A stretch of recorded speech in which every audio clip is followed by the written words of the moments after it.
अचानक क्यों हुआ इसरो परेशान? कहाँ गायब हो गया प्रज्ञान?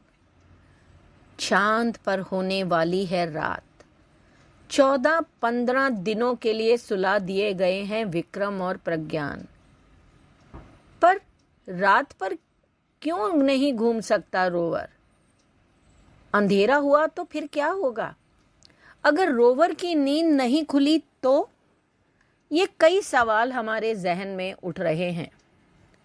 तो चलिए इस पे बात करती हूँ। मैं कई बातें हैं जो मैं इस वीडियो में आपके साथ शेयर करूंगी, तो प्लीज़ वीडियो के अंत तक बने रहें।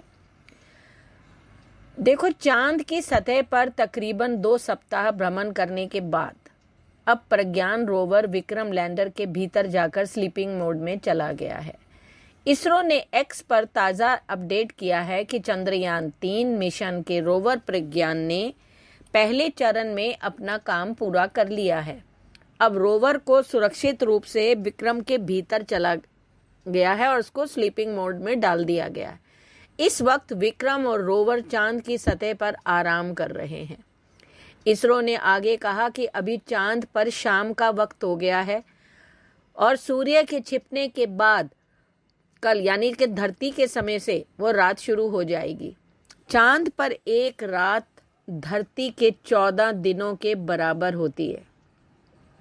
रोवर अब केवल 14 दिन आराम करेगा। अगले 14 दिन के बाद जब रोवर जागेगा तो उसका अगला मिशन क्या होगा, चलिए जानते हैं। प्रज्ञान रोवर ने चांद की सतह पर अपने भ्रमण के दौरान कई तत्वों की खोज की। इसरो के मुताबिक रोवर की सबसे बड़ी खोज सल्फर है। इसके अलावा अन्य कई तत्वों की भी खोज हुई है। रोवर का अगला काम हाइड्रोजन की तलाश करना है। इसरो ने कहा, वर्तमान में रोवर की बैटरी पूरी तरह से चार्ज है। सौर पैनल के अनुसार 22 सितंबर 2023 को चांद पर सूर्य उदय अपेक्षित है। उसके बाद रोवर अपना काम फिर शुरू करेगा। इसरो ने कहा, रोवर के नए मिशन के लिए हम एक्साइटेड हैं।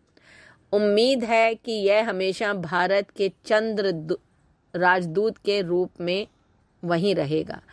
अब सवाल होता है कि रात में क्यों नहीं घूम सकता रोवर? देखो, चांद के दक्षिणी ध्रुव पर मौसम बहुत प्रतिकूल है। यहाँ सूर्य की मौजूदगी में तापमान 100 डिग्री से ऊपर चला जाता है, लेकिन अंधेरा होते ही यहाँ का तापमान -280 डिग्री भी पार कर जाता है। ऐसे में रात के वक्त रोवर का चांद पर घूमना खतरनाक हो सकता है।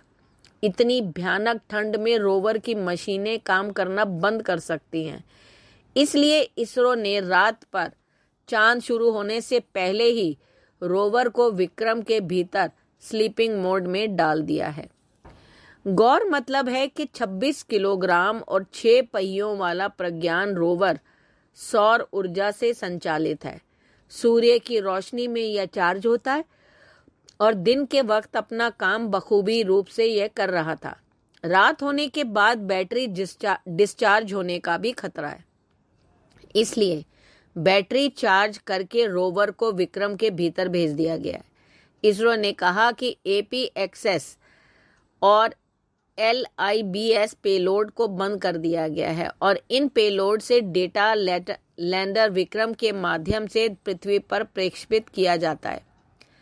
और अब तक क्या क्या खोज चुका रोवर ने चांद पर एल्युमिनियम, सिलिकॉन, कैल्शियम और लोह जैसे अपेक्षित तत्वों के अलावा सल्फर समेत दिलचस्प छोटे तत्वों की उपस्थिति की खोज भी की है।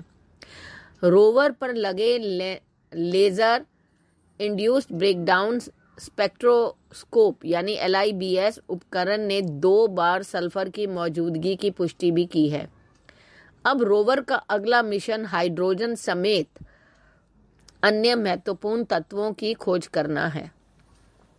तो क्या बैटरी पूरी तरह से चार्ज है? इसरो ने आगे बताया कि फिलहाल रोवर प्रज्ञान की बैटरी पूरी तरह से चार्ज है। इसके साथ ही रोवर के सोलर पैन को इस तरह से सेट कर दिया गया है कि जब 22 सितंबर को चंद्रमा के दक्षिणी ध्रुव पर फिर से सूरज की रोशनी पड़े, यह उसे ग्रहण कर सके। इसके साथ ही इसरो ने यह उम्मीद जताई है कि रोवर प्रज्ञान अपने अगले असाइनमेंट के लिए सफलतापूर्वक जागने में कामयाब रहेगा। इसके बाद यह मिशन से जुड़े अपनी बाकी गतिविधियों को अंजाम देगा। हालांकि अभी इसरो की तरफ से यह नहीं बताया गया कि उस वक्त रोवर कौन कौन सी जानकारियां जुटाएगा। अब सवाल एक और भी उठता है कि अगर रोवर की नींद नहीं खुली तो अगर तय कार्यक्रम के मुताबिक रोवर एक्टिव नहीं हो पाता तो इस हाल में क्या होगा, इसके बारे में भी इसरो ने जानकारी दी है। इसरो ने बताया है कि अगर किसी कारणवश अगले सूर्योदय पर रोवर की नींद नहीं खुल पाती है, वह एक्टिव नहीं हो पाता है, तो उस हालत में यह चांद भारत के चंद्र राजदूत की तरह हमेशा के लिए वहां मौजूद रहेगा। बता दें कि 23 अगस्त को भारत ने चंद्रयान 3 की सफल सॉफ्ट लैंडिंग चंद्रमा के दक्षिणी ध्रुव पर कराई थी। भारत चंद्रमा पर सॉफ्ट लैंडिंग करने वाला चौथा और दक्षिणी ध्रुव पर पहुंचने वाला दुनिया का पहला देश बन गया है। इसरो ने यह बताया कि लैंडर और रोवर से सोलर पैनल लगे हैं, तो वो सूरज से ऊर्जा लेकर चार्ज होते हैं और अंधेरा होने के बाद भी कुछ दिन या घंटे तक रोवर और लैंडर काम कर सकते हैं। ये उनकी बैटरी की चार्जिंग पर निर्भर करता है, लेकिन इसके बाद वो अगले 14-15 दिनों के बाद सूरज उगने का इंतजार करेंगे। हो सकता है कि सूरज उगने के बाद वो फिर से एक्टिव हो जाएं और काम कर पाएं। तो चंद्रमा पे तो हर 14-15 दिन में सूरज उगता है और इतने ही दिन अस्त रहता है, यानी यहाँ इतने दिनों तक रोशनी रहती है। चंद्रमा अपनी धुरी पर घूमते हुए धरती का चक्कर लगाता रहता है, इसलिए उसका एक हिस्सा सूरज के सामने आता है तो दूसरा पीछे चला जाता है। इसलिए हर 14-15 दिन पर सूरज की आकृति भी बदलती रहती है। इसरो इस बात को लेकर भरोसा जता रहा है कि सूरज की रोशनी मिलने पर ये दोनों फिर से एक्टिव हो जाएंगे। रोवर पर 2 पेलोड्स हैं, वो क्या करेंगे? पहला है LIBS, यह एलिमेंट कंपोजिशन की स्टडी करेगा, जैसे magnesium, aluminium, silicon, potassium, calcium, tin और लोहा। इनकी खोज लैंडिंग साइट के आसपास चांद की सतह पर की जाएगी। दूसरा है APXS, alpha particle X ray spectrometer. यह चांद की सतह पर मौजूद केमिकल्स यानी रसायनों की मात्रा और गुणवत्ता की स्टडी करेगा, साथ ही खनिजों की खोज करेगा। विक्रम लैंडर के पेलोड्स क्या करेंगे? पहला है रंभा यानी RAMBHA। यह चांद की सतह पर सूरज से आने वाले प्लाज्मा कणों के घनत्व, मात्रा और बदलाव की जांच करेगा।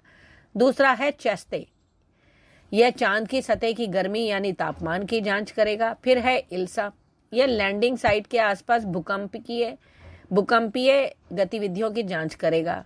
फिर है LRA, laser retro reflector array, यह चांद के डायनेमिक्स को समझने का प्रयास करेगा।